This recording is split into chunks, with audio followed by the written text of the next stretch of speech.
could talk, if Memphis could talk.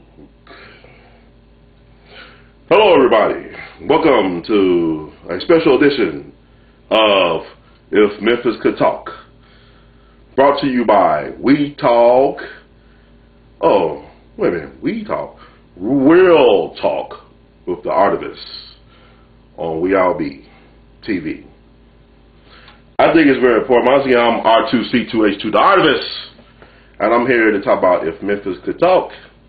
I am also a longtime resident of Memphis, Tennessee, and also an author of a wonderful book, James Reese Europe, Jazz Lieutenant, which is a story about a pioneer in black music, Lieutenant James Reese Europe, who was the first man to play Carnegie Hall, of color, of course, and also he was a major supporter of W.C. Handy.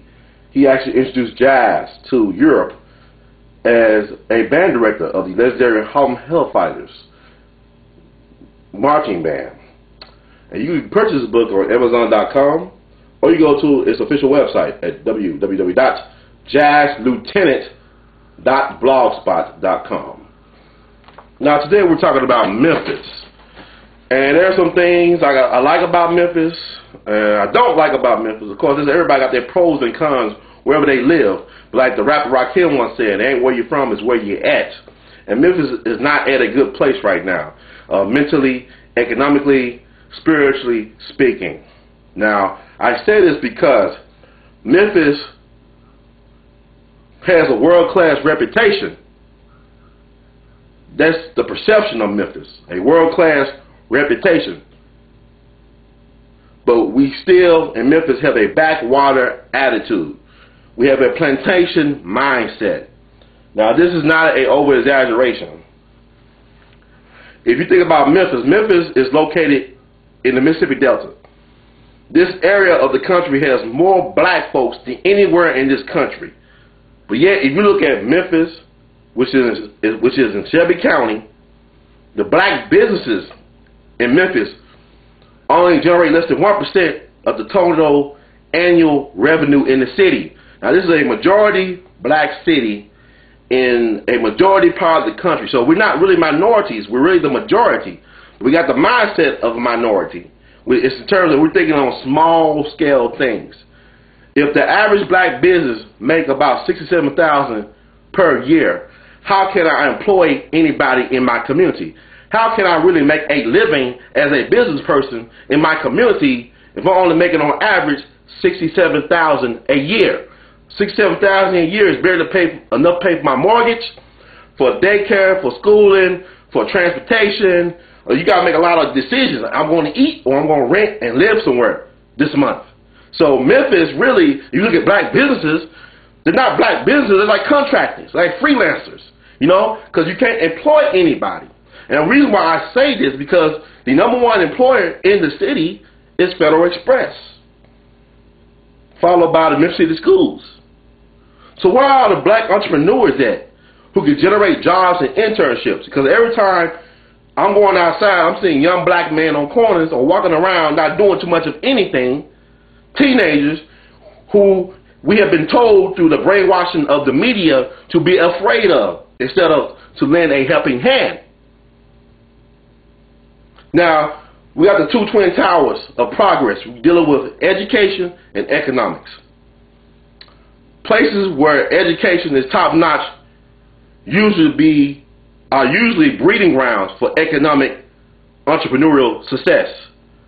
You look at places like Atlanta, they got renowned institutions in Atlanta, Morehouse, Spelman, Clark, renowned academic institutions. If you look at Nashville, which is known as the Athens of the South because of all their renowned educational institutions like Fisk University, Tennessee State University, Vanderbilt, research institutions, Meharry College. These are places with top-notch academic scholar reputations. And guess what? They're also a breeding ground for economic opportunities around these places. You understand? Because they're attracting professional business people who have income to spin around. You look at Memphis. Memphis is the running joke of Tennessee for some reason. Although we're like the #1 tourist attraction, our educational system is at a fail right now. We got a lot of folks out here that can't read and write once they graduate. I'm not talking about dropping out of school, but once they graduate from Memphis City schools, they can't read or write at their proficient levels. Then on top of that, you got people who are 14 and 15 who already got 2 or 3 kids already. So you got one generation that's functional illiterate producing another generation that will be functional illiterate unless we change something.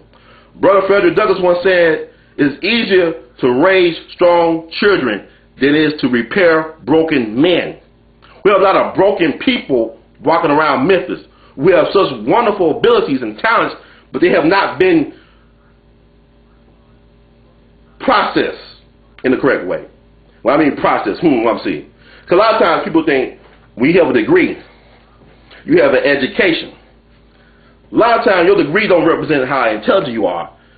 Standardized tests don't represent how intelligent you are. It represents how well you learn the game they want you to play. So there's a difference between being indoctrinated and educated. A lot of folks around here are educated fools because they've been indoctrinated. They are not educated, because when you get a real education, an education teaches you how to be free. It frees you up, because it shows you that the possibilities are limitless. You know that there's no limit to what you can achieve. True education means liberation. The education, they say education is really indoctrination. It slaves you. It makes you a slave to material wealth. Makes you a slave to the soft bigotry of low expectations, people. Wake up. We got a lot of educated fools out here. Yes, they can read well, they can write well, they're articulate, but they're not solving or producing any solutions to our problems. We the people must do that. No elected official will do no more than what we tell them to do. Frederick Douglass once again said, power concedes nothing without demand. We, the people of Memphis, of Tennessee, of this nation, of the world, must demand that our changes, that our expectations be met with more than just deliberate speed. So it's up to us to demand that we have a proper education for our children. Because if we have a proper foundation through education, then the sky's the limit. Then Memphis can break away from being just a plantation mindset. Why is it a plantation mindset, you say, Brother Ron? Well, I'll tell you why it's a plantation mindset. Because we're dependent on the white city fathers to fund our dreams. FedEx started as somebody's dream. AutoZone started as somebody's dream. Everything started as somebody's dream. What makes their dream so better than your dream for yourself and for your people? Why can you not realize your dream? It's not that you're lazy. You're just a slave to comfort. You're a slave to low expectations. If you want to work hard for somebody else to build their dream, why are we not willing to work hard for ourselves to build our own dreams? Because when we realize our dreams, we realize maximal opportunities. This is what I'm trying to tell our brothers and sisters in Memphis. Get off that plantation.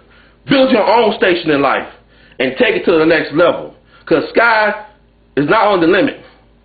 The possibilities are infinite if we choose to apply what we know, if we're willing to be open to new things, and if we're willing to develop our talents. Nobody, not even you, can stop you and us together as a people. So Dr. King said, over 42 years ago, we as a people will get to the promised land. But you know the sad thing about it is, 42 years later, the things that Dr. King came here and he actually lost his life for have not still been realized or actualized. The garbage workers still do not have their benefits, and they're about to lose their jobs. So I'm saying, how is that so? Dr. King also said, look at this. A person will only ride your back when it's bent. Straighten up your back. Walk with some authority. Walk with some pride. Nobody can oppress you or repress you without your consent, without your allowance. You said people are enslaving me, working me like a slave. You allow them to work you like a slave. Make them respect you like a king or queen. You are allowing this to happen to yourself. Shame on you if you don't realize this from the get-go. Shame on you.